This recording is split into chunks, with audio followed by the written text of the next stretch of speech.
Alrighty then, my Marxist economics has always been a little bit shaky, but let's see if I can explain it. Value is based off of the socially necessary labor time to produce a commodity. So let's say it takes the average worker about 2 minutes to make a burger.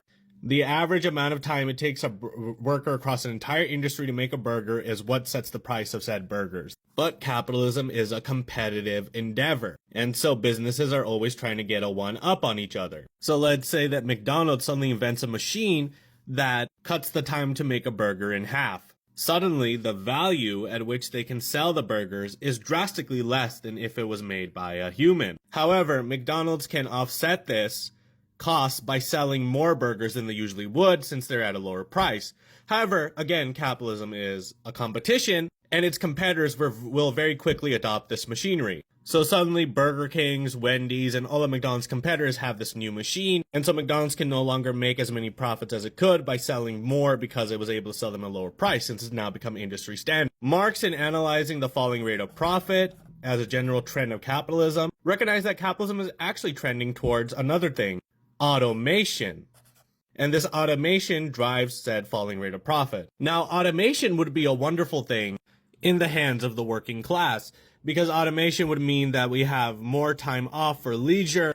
It makes our lives and jobs easier. While the robots serve us burgers and do all the hard labor, we have to work less. However, under capitalism, there's only two ways to deal with a falling rate of profit, and that is make workers work longer hours to offset the amount of profits that capitalists lose. This is why our productivity and the amount that we work have not kept up with each other and have been out of whack. Despite productivity, in fact, increasing due to technological advances in America, we still work about the same hours. It's a way for the capitalists to offset the losses from a falling rate of profit, and also to put your capital into buying more machines, thus putting people out of a job and creating a bigger reserve army of labor or unemployed people. So ultimately, automation under capitalism hurts us, because ultimately, capitalism works off of exchange value, which is, how much money you can make off of exchanging a commodity, rather than use value, which is what the proletariat is interested in, which is the use of a commodity. Under capitalism, because of exchange value, homes are for making profit,